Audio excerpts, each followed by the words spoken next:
Hello students, welcome back to the online classes of tech academy Goswami sir and Sahu sir classes. आज की जो हमारी English की class होने वाली है उसमें हम नरेशन का टॉपिक पढ़ने वाले हैं। ठीक है, तो नरेशन का मतलब क्या होता है और उसकी ज़रूरत क्यों पड़ती है ये बताने के बाद मैं आपको उसके नोट्स के थ्रू पढ़ाना स्टार्ट करूँगी। तो देखिए, नरेशन का मतलब जैसे नॉर्मली हम लोग समझते हैं ना कि किसी को नरेट करना, यानी कि किसी की कहानी सुनाना या किसी के द्वारा बोला गया कुछ और, मतलब कोई कुछ और बोला था, आप उसको किसी और को सुना दिए। तो यहाँ पर ऐसा समझेंगे कि जो आप जिससे बात कर रहे थे, ठीक है, आप दो लोग हो, आपके बीच में बात हो रही थी, तो फर्स्ट पर्सन वो है जो बोल रहा था और आप क्या बने, सेकंड पर्सन जो कि उसकी बातों को सुन रहे थे। ठीक है, लेकिन जब आप उसी के द्वारा जिससे आपने उसकी बातें सुन ली, ठीक है, मान लो आज आपने उसकी बातें सुनी, अब आप कल या फिर 1 घंटे बाद या 10 मिनट बाद, मतलब पास्ट बोल देंगे, ठीक है, 10 मिनट बाद भी पास्ट ही हो गया ना, वो चीज पुराना हो गया, 1 सेकेंड बाद भी पास्ट ही हो गया, ठीक है, थोड़ी देर पहले भी पास्ट हो गया। तो मान लो आप थोड़ी देर के बाद क्या करते हो, जा करके किसी और को वो चीज सुनाते हो। ठीक है, आप जाकर के किसी और को वो चीज सुनाते हो, तो अब आप फर्स्ट पर्सन बन गए, है ना। अब आप फर्स्ट पर्सन बन गए और वो सेकंड पर्सन बन गया, है ना। लेकिन वो बोली गई बात किसके द्वारा थी, वो तो वो जो बोला था आप उसको जाकर के बताए हो। तो बोला गया बात तो अगर उस टाइम पे प्रेजेंट में आप दो जन कर रहे थे, फर्स्ट पर्सन और सेकंड पर्सन, लेकिन अब जब आप फर्स्ट पर्सन बन गए और आप जिसको सुना रहे हो वो सेकंड पर्सन बन गया, यानी कि सुनने वाला। ठीक है, तो फिर उस टाइम पे अगर वो सेंटेंस प्रेजेंट में चल रहा होगा तो क्या अब वो सेंटेंस पास्ट में नहीं चलेगा, चलेगा ना। क्योंकि आप जैसे मान लो आप लोग दो जन हो, आपके बीच में बात हो रही थी कि वो बोला, आपको फर्स्ट पर्सन बोला कि मैं कल आऊंगा, मैं कल आऊंगा। ठीक है, यानी कि आज की डेट पे वो बोल रहा है, मान लो आज 2 तारीख है तो वो बोल रहा है कि मैं 3 तारीख को आऊंगा, यानी कि कल आऊंगा। ठीक है, अब जब मान लो आप 5 या 10 तारीख को किसी के पास गए और आप उसकी बोली गई बात को बताओगे, तो आप कैसे बताओगे कि वो बोला था कि मैं कल आऊंगा, ऐसे थोड़ी बोलोगे। आप तो ये बोलोगे ना कि वो बोल रहा था कि वो उस दिन आएगा, ऐसा बोलोगे कि वो उस दिन आएगा, या फिर तारीख बताओगे कि वो बोला था कि मैं इतना तारीख को आऊंगा। ठीक है, तो ऐसे सही होगा। आप ये तो नहीं बोलोगे कि वो बोल रहा था कि मैं कल आऊंगा, इससे तो सामने वाले को लगेगा कि वो आप आज की बात बता रहे हो ना, ये तो गलत हो जाएगा। तो बस यही चीज है, पहले बोली गई बात को हमको पास्ट में ही रखना होता है, यानी कि डायरेक्टली हम उसके वो जैसा बोला है उसको नहीं बता सकते, हम लोग उसको इनडायरेक्टली बताते हैं। तो अगर वो जो बोला था, बोलने को स्पीच बोलते हैं, मैं बता चुकी हूँ, है ना, एकदम बेसिक से जब पढ़ा रही थी तब, तो वो जो बोला अगर वो स्पीच है और वो डायरेक्ट स्पीच हो गई, ठीक है, क्योंकि वो तो डायरेक्ट बोला। लेकिन आप जब जाके किसी और को उसी चीज को एक्सप्लेन करोगे तो वो डायरेक्ट नहीं रहेगा, वो इनडायरेक्ट रहेगा, क्योंकि वो पुरानी बात है। आप डायरेक्टली बोल दोगे तो ऐसा लगेगा क्योंकि अभी अभी बोला है वो, है ना, और आप ही बोल रहे हैं ऐसा लगेगा, वो बोला था तो लगेगा ही नहीं। तो इसीलिए हम लोग क्या करते हैं, पुरानी बातों को अभी के समय पर किसी को बताने के लिए हम क्या करते हैं, इनडायरेक्ट स्पीच का यूज करते हैं। और हम लोग बस वही सीखने वाले हैं कि डायरेक्ट स्पीच में मतलब डायरेक्ट स्पीच में तो सेंटेंस है, उसको इनडायरेक्ट स्पीच में कैसे बोलना है। बोलने में तो हम लोग को आता है, हम लोग तो हिंदी में बात करते ही हैं, लेकिन अब उस चीज को लिखना कैसे है ये देखेंगे। ठीक है, इंग्लिश में वो भी, तो उसके लिए फिर कुछ रूल्स पढ़ने पड़ेंगे। ठीक है, चलिए स्टार्ट करेंगे हम।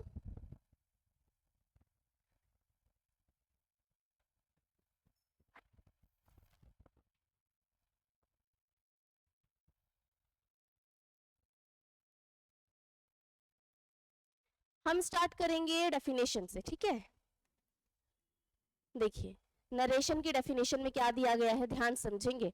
The way to represent words spoken by the first person and expressed by the second person.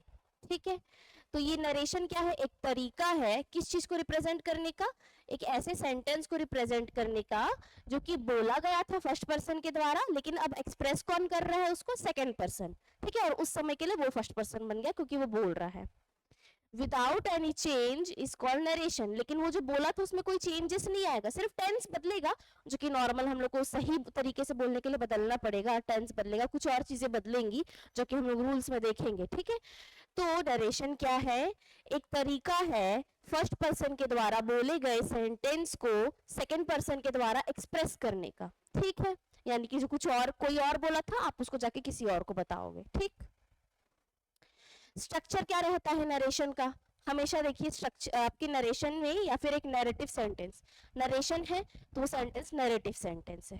ठीक है, जिस तरीके से अगर वर्ब पढ़ते हो तो वर्बल सेंटेंस होता है, ठीक है, इस टाइप से एडवर्बियल सेंटेंस होता है, positive sentence, negative sentence, interrogative sentence. तो जब नरेशन हम लोग पढ़ेंगे तो वो सेंटेंस कैसा रहेगा, नरेटिव सेंटेंस रहेगा।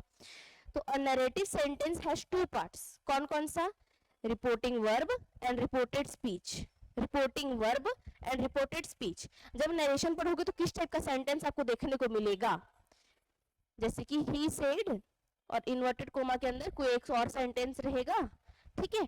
तो ये वाला जो पार्ट है जहां पर एक प्रोनाउन के साथ आपको एक वर्ब दिखता है, उसको हम क्या कहते हैं, रिपोर्टिंग वर्ब। ये बता रहा है कि कौन बोला, ठीक है, रिपोर्ट कर रहा है, रिपोर्टिंग वर्ब, वर्ब की मदद से बोला कि बताया कि पूछा कि क्या किया, ठीक है। और ये जो डबल इन्वर्टेड कोमास यानी कोटेशन, अंडर कोटेशन के अंदर जो चीज रहेगा उसको हम लोग बोलेंगे रिपोर्टेड स्पीच। तो रिपोर्टेड स्पीच क्या है, जैसे कवि लोग अगर कुछ बोलते हैं, पोएट्स वगैरह है ना, कोई जैसे फेमस पर्सन के कुछ डायलॉग्स होते हैं, तो अपन आप जब भी देखोगे बुक्स में या फिर कहीं पर भी, तो उसको डबल इन्वर्टेड कोमास के अंदर कोट करके लिखा जाता है, क्योंकि जिसके द्वारा बोला गया डायरेक्ट चीज को अगर हम वैसा का वैसा लिख दें, है ना, या वैसा का वैसा आपको कहीं दिख जाए, तो आपको उसको कोटेशन के अंदर रखना पड़ता है, क्योंकि वो उनके द्वारा बोला गया, आप उसको बदल नहीं सकते, ठीक है। अब चलिए, अब क्या क्या चीजें होंगी ये देखते हैं। देखिए, जैसे कि he said she was doing her work, इसमें जो he said है वो क्या होगा बच्चों, रिपोर्टिंग वर्ब हो जाएगा, और जो she was doing her work है वो क्या हो जाएगा, रिपोर्टेड स्पीच हो जाएगा, ठीक, यहां तक समझ में आ गया। अब देखिए तीसरा पॉइंट है रूल्स फॉर नरेशन, रूल्स है। पहला रूल क्या है, प्रोनाउन चेंज। कैसे pronoun change, the second person pronoun changes according to the speaker. Second person pronoun मतलब कौन, जो बोल रहा है ना, कहने का मतलब है कि जैसे जो बोल रहा था उस टाइम पे, ठीक है, और आप सुन रहे थे तो आप सेकंड पर्सन थे, तो जो सेकंड पर्सन है आप कहाँ गया, सेकंड पर्सन प्रोनाउन है, ठीक है, वो किसके हिसाब से चेंज होगा, स्पीकर के हिसाब से। जैसे कि यहां पर देखिए ही सेड, अब ही सेड वो बोला यानी कि ये फर्स्ट पर्सन बन गया, तो सेकंड पर्सन कौन बनेगा, she was doing her work, ठीक। तो ये शी किसके हिसाब से चेंज बनेगा, कैसे बन जाएगा, ही said that she was doing her work. यहां पर तो कोई चेंज नहीं आएगा क्योंकि दोनों अलग अलग है, लेकिन मान लो ऐसा क्वेश्चन दिया है, he said you are good, ठीक है, तो इसे कैसे बनेगा, ही सेड दैट, सिर्फ प्रोनाउन को देखेंगे ना, यू का क्या बन जाएगा, आई वॉज गुड। क्यों बना आई, उसने बोला तुम अच्छे हो, उसने बोला तुम अच्छे हो, वो मेरे को क्या बोला कि तुम अच्छे हो। अब अगर उसको जाके मैं किसी और को बताऊंगी तो मैं क्या बोलूंगी, उसने बोला तुम अच्छे हो, तो उसको तो ये लगेगा ना कि वो अच्छा है, मेरे को तो ये बताना है कि वो मेरे को बोला था कि मैं अच्छी हूँ, तो मैं कैसे बोलूंगी, उसने बोला था कि मैं अच्छी हूँ, है ना, इसलिए मैं आई में चेंज की। बस यही चीज है प्रोनाउन चेंज, जिसके बारे में बोला गया है यानी कि या फिर जो सुन रहा था उस टाइम पे, उसको आपको सेकंड पर्सन समझना है और उसको आपको चेंज करना है जो बोल रहा था उसके हिसाब से, ठीक है। ये हो गया प्रोनाउन चेंज। दूसरा रूल क्या है, coated words, words in direct speech change into indirect speech. मैंने आपको क्या बताया, ये जो रिपोर्टेड स्पीच है ना, कोटेड वर्ड्स ये वाला, ये आप देख रहे हैं डबल इन्वर्टेड कोमा के अंदर है, यानी कि जो जैसा बोला है उसको वैसा का वैसा लिख दिया गया है, कुछ चेंज नहीं है। अब कुछ चेंज नहीं है तो क्या हुआ, डायरेक्ट स्पीच हुआ ना, बता चुकी हूँ मैं, डायरेक्ट स्पीच हुआ, ठीक है। तो वो किस में बदल जाता है, इनडायरेक्ट स्पीच में बदल जाता है, जो कि हम लोग देख रहे हैं, ठीक है। फिर है टाइम चेंजेस, अगर किसी सेंटेंस में डायरेक्ट स्पीच में आपको अगो दिखेगा तो आप उसको बिफोर में बदलोगे, नाउ दिखेगा तो उसको देन में बदलोगे, टुडे दिखेगा तो यस्टरडे या फिर दैट डे में बदलोगे, ठीक है, सेंटेंस के हिसाब से मीनिंग समझ के मैं एग्जांपल बताऊंगी आप लोग को। टुमारो दिखेगा तो आप क्या करेंगे, आप उसको द नेक्स्ट डे में बदलेंगे। द फॉलोइंग डे दिखेगा तो आप उसको क्या बदलेंगे, अच्छा द नेक्स्ट डे या फिर फॉलोइंग डे में बदलेंगे ना टुमारो को। फिर अगर दिस इवनिंग दिखेगा तो आप उसको दैट इवनिंग में बदलेंगे, अगर दिस दिखेगा तो आप उसको सो में बदलेंगे, ठीक है। फिर है प्लेस चेंज, अगर डायरेक्ट स्पीच के सेंटेंस में आपको दीज दिखेगा तो आप उसको दोज बदलेंगे, हियर दिखेगा तो देयर में बदलेंगे, और दिस प्लेस दिखेगा तो दैट प्लेस में बदलेंगे, ठीक है। ये याद करते जाना है। मैं आप लोगों को सिर्फ एक बार रीड करके बता रही हूँ कि वो रूल्स है, लेकिन आपको वो चीज याद होनी चाहिए, ठीक है। फिर है वर्ब चेंज। अगर किसी भी सेंटेंस के रिपोर्टिंग वर्ब वाले पार्ट में है ना, जैसे कि ही सेड, ही सेज, चलो he says he is an army man, ऐसा दिया है ना। तो रिपोर्टिंग वर्ब वाला जो पार्ट होगा उसमें जो आपका वर्ब पाया जाएगा, रिपोर्टिंग वर्ब में ही तो वर्ब पाया जाएगा ना। तो रिपोर्टिंग वर्ब वाले पार्ट में जो वर्ब पाया जाएगा, जैसे यहाँ पर सेज है तो वो क्या बनेगा, सेज ही रहेगा। से है तो से ही रहेगा। सेड टू का टोल्ड बन जाएगा, सेज टू का टेल्स बन जाएगा, ठीक है। विल से का बन जाएगा वुड से, शैल से का बन जाएगा शुड से, और अगर सिर्फ विल है तो वुड बनेगा, सिर्फ शैल है तो शुड बनेगा, ठीक। सेड का बन जाएगा सेड, और सेड टू का बन जाएगा टोल्ड, ठीक है। और सेड टू का क्या बन जाएगा, टोल्ड। याद रखना है, आप चाहे वीडियो पॉज करें, उसको याद करें, क्योंकि जब तक याद नहीं करेंगे ना स्टूडेंट्स, क्वेश्चन नहीं बनने वाले। सारे रूल्स याद करने, इजी है बिल्कुल, ऐसा कुछ हार्ड नहीं है। अगो का भी फोर बन जाएगा, ये चीजें आपको याद करनी है। फिर प्लेस चेंज याद करना है, उसके बाद आपको क्या याद करना है, वर्ब चेंज याद करना है, ठीक है। यही 3 मेन इंपॉर्टेंट है, उसके अलावा फिर बाकी रूल इजी है। मॉडल चेंज बहुत इजी, याद करने की जरूरत नहीं, हम लोग को पहले से आता है। कैन का कुड बन जाएगा, बस पास्ट कर देना है। मे का माइट बन जाएगा, मस्ट का मस्ट या फिर हैड टू बन जाएगा, शैल का शुड बन जाएगा, विल का वुड बनेगा, नीड का नीडेड बनेगा, आउट टू का क्या बन जाएगा, आउट टू ही रहेगा, ठीक है। आउट टू का आउट टू बन जाएगा, यहाँ पर लिखा हुआ है, मैं यहाँ पर भी एक बार लिख दे रही हूँ। फिर देखिए आगे देखते हैं। मान लो अब हम लोग क्या आएंगे डिफरेंट टाइप के सेंटेंसेस पर, ठीक। अभी रूल देख लिए बेसिक बेसिक कि प्रोनाउन चेंज कैसे होगा, टाइम चेंज कैसे होगा, प्लेस चेंज कैसे होगा, और आपका वर्ब चेंज कैसे होगा, और मॉडल चेंज कैसे होगा। वर्ब और मॉडल तो एक ही है, हेल्पिंग वर्ब में आ जाता है बस मॉडल, मॉडल हेल्पिंग वर्ब्स, ठीक है। ये 5 देख लिए main, pronoun change, time change, place change, verb change and model change. ये 5 हो गया मेन, जो वर्ड्स में चेंजेस आ रहे हैं उसको लेकर के। अब हम आएंगे सेंटेंस के ऊपर। अगर कोई सेंटेंस एक्सक्लेमेटरी है, नॉर्मल पॉजिटिव नहीं है ना, एक्सक्लेमेटरी सेंटेंस है। एक्सक्लेमेटरी सेंटेंस है कैसे जानेंगे, या तो वहां पर आपको एक एक्सक्लेमेटरी मार्क दिख जाएगा उस सेंटेंस में, या फिर आपको उसको पढ़ करके लगेगा कि कोई क्या कर रहा है, एक सडन फीलिंग या इमोशन को रिप्रेजेंट कर रहा है, जैसे वाओ, ओ माय गॉड, इस टाइप के वर्ड्स आपको दिख जाएंगे, ठीक है। हो सकता है एक्सक्लेमेटरी मार्क दिया हो, नहीं भी दिया रहेगा तब भी आपको पहचानने आना है, थोड़ा सा सेंटेंस की मीनिंग को समझेंगे, ठीक है। In exclamatory sentences, the verb in the reporting part of the sentence changes into exclaimed. अब जैसे कि यहाँ पर he said, ठीक है, he said, wow, what a beautiful flower, ऐसे दिया है। तो जैसे हम लोग देख रहे थे, इससे पहले मैं आप लोगों को क्या बताई थी कि जो वर्ब का चेंज है ना, उसमें से का से बनेगा, इसका ये बन जाएगा, इसका ये बन जाएगा, ठीक है। लेकिन ये सिर्फ पॉजिटिव सेंटेंस के लिए था या फिर नेगेटिव सेंटेंस के लिए था। बाकी अगर कोई सेंटेंस एक्सक्लेमेटरी रहेगा तो वहां पर आप कोई भी वर्ब दिया होगा, कोई भी वर्ब दिया होगा, से, सेड, टोल्ड, टेल्स, से, वुड से, कुछ भी दिया रहे, आप उसको किस में बदलेंगे, एक्सक्लेम्ड में, एक्सक्लेम्ड में बदलेंगे। तो ही एक्सक्लेम्ड, ठीक है। और याद रखें, एक बार आप एक्सक्लेम्ड लिख दिए तो फिर उस सेंटेंस को दोबारा आपको एक्सक्लेमेटरी फॉर्म में नहीं लिखना है, एक्सक्लेमेटरी फॉर्म में नहीं लिखना है। कैसे बन जाएगा, ही सेड दैट इट वाज, देखो, व्हाट अ ब्यूटीफुल फ्लावर, ठीक है। तो इट वाज, क्योंकि उस टाइम पे कितना सुंदर फूल है बोला, तो हम लोग बोलेंगे कि था, it was a beautiful flower, ठीक है। It was a beautiful flower, ऐसे टाइप से। ये दैट कहाँ से आया ये वगैरह मैं बताऊंगी, आगे रूल में है, यहाँ मेन मेरे को ये बताना था, ठीक है, कि ये एक्सक्लेम्ड करके लिखते हैं, बाकी आगे का और रूल पढ़ते जाएंगे तो क्लियर होगा, ठीक है। फिर देखिए, अगर सेंटेंस इंटरोगेटिव है तो क्या करेंगे, अगर कोई सेंटेंस इंटरोगेटिव होता है तो आपको क्या करना है,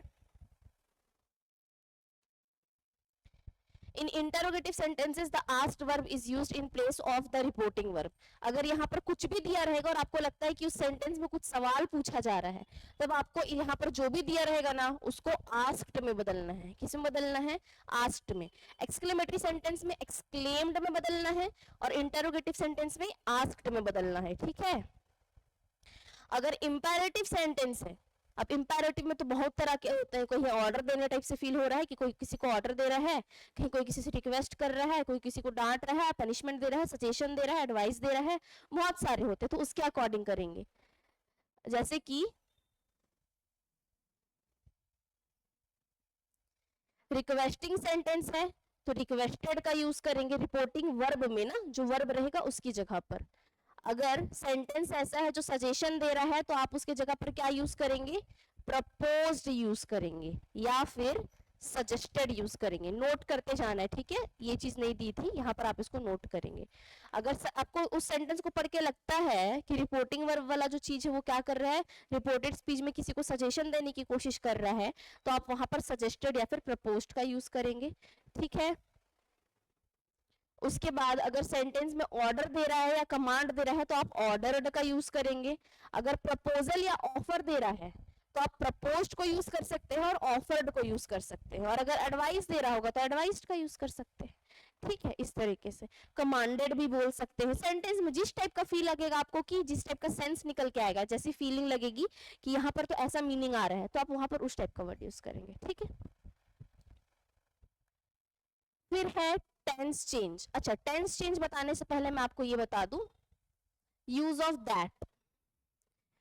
जितने भी सेंटेंस आप डायरेक्ट से इनडायरेक्ट में बदलेंगे, ठीक है, वहां पर आपको रिपोर्टिंग वर्ब, आप याद रखिएगा सबसे पहली चीज कि आपको डबल इन्वर्टेड कोमा यानी कि कोटेशन के अंदर अगर कोई चीज लिखी होगी ना, जब आप उसको इनडायरेक्ट में बदलेंगे, डायरेक्ट से, ये तो डायरेक्ट में दिया रहता है ना, तब तो हम लोग उसको ऐसे लिखते हैं जैसा दिया है वैसा, लेकिन इनडायरेक्ट में लिखेंगे तो कोटेशन को हटा देना है, कोटेशन को हटा देना है। और क्या करना है,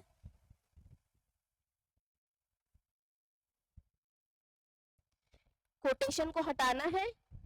अब यहाँ रिपोर्टिंग वर्ब वाला पार्ट है, यहाँ रिपोर्टेड स्पीच वाला पार्ट है, तो रिपोर्टिंग वर्ब को लिखेंगे थोड़ा सा चेंजेस के साथ, वर्ब में चेंजेस के साथ, और बीच में एक दैट लगाएंगे, और फिर यहाँ पर इसको लिखेंगे कुछ चेंजेस के साथ, रिपोर्टेड स्पीच को। तो इस तरीके से इन दोनों को जोड़ा जाता है इनडायरेक्ट में।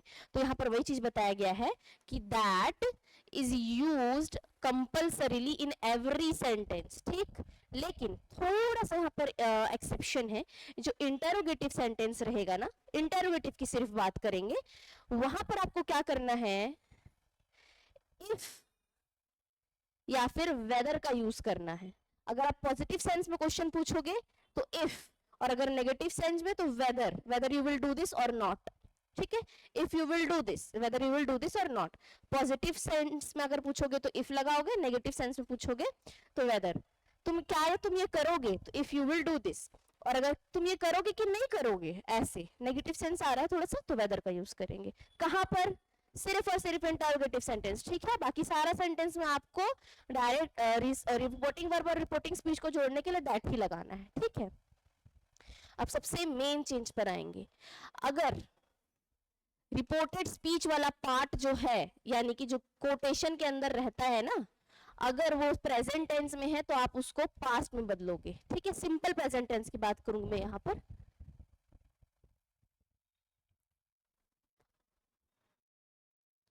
अगर वो सिंपल प्रेजेंट टेंस में है तो आप उसको सिंपल पास्ट टेंस में बदलोगे, ठीक। अगर प्रेजेंट कंटीन्यूअस में है तो पास्ट कंटीन्यूअस में, प्रेजेंट परफेक्ट में है तो पास्ट परफेक्ट में। इजी है याद करना, ऐसा हार्ड नहीं है। प्रेजेंट परफेक्ट कंटीन्यूअस में है तो पास्ट परफेक्ट कंटीन्यूअस में, बस। अब इसमें क्या होगा, पास्ट वाले में 1 को 3 से जोड़ेंगे और 2 को 4 से जोड़ेंगे। कैसे, पहला क्या रहता है, पास्ट सिंपल, तीसरा पास्ट परफेक्ट, दूसरा पास्ट कंटीन्यूअस, चौथा पास्ट परफेक्ट कंटीन्यूअस। तो पास्ट सिंपल को आपको पास्ट परफेक्ट में बदलना है, पास्ट कंटीन्यूअस को आपको पास्ट परफेक्ट कंटीन्यूअस में बदलना है। तो 1 का 3 और 2 का 4। पास्ट परफेक्ट अगर है तो उसमें कोई चेंज नहीं आएगा, अगर पास्ट परफेक्ट कंटीन्यूअस है तब भी उसमें कोई चेंज नहीं आएगा, उसको आपको वैसे ही लिखना है, ठीक है। अगर फ्यूचर टेंस की बात करें तो वहां पर बाकी सब चीज सेम रहेगा। हैज और हैव का हैड बनेगा नॉर्मल, जैसे पास्ट में बनता है, तो उसी तरीके से शैल का शुड बन जाएगा और विल का वुड बनेगा, ठीक है। और हैज और हैव रहेगा ना,